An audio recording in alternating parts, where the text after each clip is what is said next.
Hi guys, இன்னைக்கு நம்ம எதை பற்றி பார்க்க போகிறோம்னா பைத்தான் வேரியபிள்ஸ் பற்றி பார்க்க போகிறோம். ஃபஸ்ட்டு வேரியபிள்னா என்னென்னா, கிச்சனில் வந்து நம்ம எப்படி வந்து நம்ம பொருள்லாம் ஸ்டோர் பண்ணுறதுக்கு வந்து கண்டெய்னர்ஸ் யூஸ் பண்ணுறோமோ, அதே மாதிரி ஒரு பர்டிகுலர் வேல்யூவை ஸ்டோர் பண்ணுறதுக்கு கோடிங்கில் வந்து வேரியபிள்ஸ்னு சொல்லிட்டு ஒன்று யூஸ் பண்ணுவோம். ஸோ பைத்தானில் வேரியபிள்ஸ் எப்படி கிரியேட் பண்ணலாம், அந்த கிரியேட் பண்ண வேரியபிள்ஸ் எப்படி நம்ம ஆக்சஸ் பண்ணலான்னு சொல்லிட்டு இப்போ நம்ம பார்ப்போம். ஸோ ஃபஸ்ட்டு வந்து வேரியபிள் கிரியேட் பண்ணுறதுக்கு என்ன பண்ணலான்னா, உங்களுக்கு ஒரு வேரியபிளுக்கு என்ன நேம் வைக்கணும்னு யூஸ் பண்ண நினைக்கிறீங்களோ அந்த நேமை டைப் பண்ணிவிட்டு அது ஈக்குவல் டு போட்டு அதுக்கப்புறம் ஒரு வேல்யூ நீங்கள் கொடுத்துக்கலாம். அவ்வளோதான். இப்போ வந்து இந்த வேரியபிள் இப்போ ஏல வந்து 10ங்கிற வேல்யூ வந்து ஸ்டோர் ஆயிருச்சு. அதே மாதிரி பி ஈக்குவல் டு 20 அப்படின்னு சொல்லிட்டு கொடுத்துறேன்னா இப்போ பிரிண்ட் பண்ணலாம். பிரிண்ட் பண்ணுறதுக்கு வந்து நம்ம பிரிண்ட்டுங்கிற ஃபங்க்ஷன் வந்து யூஸ் பண்ணுறோம். ஏ ப்ளஸ் பி போட்டு சம் பண்ணி நம்ம டெஸ்ட் பண்ணலாம் அவுட்புட் என்ன வருதுன்னு சொல்லிட்டு. ஸோ இப்போது 30ன்னு சொல்லிட்டு வந்துருச்சு. ஆல்ரெடி எக்ஸிஸ்டிங் வேரியபிள்ஸை வச்சு கூட நீங்கள் வந்து உங்களோட புது வேரியபிளுக்கு வேல்யூ அசைன் பண்ணலாம். அது எப்படின்னு நான் சொல்கிறேன். சின்னு ஒன்று வச்சுக்கலாம். Equal to A plus B அப்படின்னு சொல்லிட்டு கொடுப்போம். இப்போது பிரிண்ட் சி கொடுக்கலாம். இதை நம்ம பிரிண்ட் பண்ணோன்னா பாருங்கள், இதுவும் வந்து 30 கொடுத்துருக்கு. இந்த சியோட பிரிண்ட்டும் நமக்கு 30 கொடுத்துருக்கு. பிகாஸ் ஏ அண்ட் பியோட வேல்யூவை சம் பண்ணி சிங்கிற வேரியபிளில் நமக்கு வந்து ஸ்டோர் பண்ணி கொடுத்துருக்கு. இப்போ நெக்ஸ்ட்டு நம்ம வந்து ஒரு ஸ்ட்ரிங் வேரியபிள் எப்படி நம்ம கிரியேட் பண்ணலாம் அப்படின்னு சொல்லிட்டு நம்ம பார்ப்போம். இப்போ அதே மாதிரி நேம் கொடுத்துக்கிறேன்.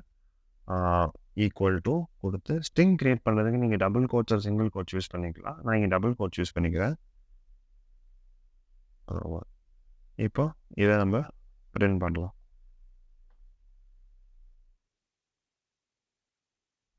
ஸோ மற்ற ப்ரோக்ராமிங் லாங்குவேஜுக்கும் பைத்தானுக்கும் variable declarations and variable assignments இருக்க டிஃப்ரென்ஸ் நம்ம இப்போ லைட்டாக பார்க்கலாம். இப்போ உங்களுக்கு வந்து C++ இல்லாட்டி ஜாவா உங்களுக்கு ஃபெமிலியராக இருந்துச்சு, இல்லை கேள்விப்பட்டீங்க அப்படின்னா அதில் வந்து இந்த பர்டிகுலர் வேரியபிள் நம்ம என்ன டைப்புங்கிறத மென்ஷன் பண்ணிடணும் முன்னாடி. ஃபார் எக்ஸாம்பிள் இப்போ நம்ம வந்து இன்டீஜர் ஒரு நம்பரை ஸ்டோர் பண்ணுறது இன்டீஜர்னு சொல்லுவாங்க.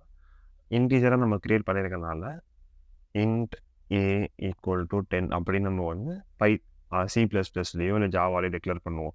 அதே மாதிரி வந்து ஸ்ட்ரிங்குக்கு வந்து ஒரு இதுலேயும் டிஃப்ரெண்ட் யூஸ் பண்ணுவாங்க. ஸ்ட்ரிங்குன்னு யூஸ் பண்ணுவாங்க, இல்லை CTR ஒன்று ஸ்ட்ரிங் அந்த மாதிரி டிஃப்ரெண்ட் ஃபங்க்ஷன்ஸ் யூஸ் பண்ணுவோம். For example string equal to இப்படின்னு சொல்லிட்டு யூஸ் பண்ணியிருப்பாங்க. ஆனால் வந்து பைத்தானில் வந்து ஒரு பெரிய அட்வான்டேஜ் என்னென்னா, அந்த மாதிரி நீங்கள் வந்து முன்னாடியே ஒரு பர்டிகுலர் வேரியபிளில் இந்த பர்டிகுலர் டைப்புன்னு சொல்லிட்டு நம்ம வந்து ஸ்பெசிஃபை பண்ண தேவையில்லை. நம்ம வந்து எந்த வேரியபிளில் வேணால் எந்த மாதிரி இதை வேணால் நம்ம வந்து வேல்யூஸ் வேணால் நம்ம வந்து யூஸ் பண்ணிக்கலாம். ஸோ நீங்கள் முன்னாடி டிஃபைன் பண்ணுங்கிற அவசியமே இல்லை. உங்களுக்கு ஈஸியாக யூஸ் பண்ணுற மாதிரி ஒரு வேரியபிள் நேம் கொடுத்துட்டு நீங்கள் வேல்யூ அசைன் பண்ணிட்டு போயிட்டே இருக்கலாம்.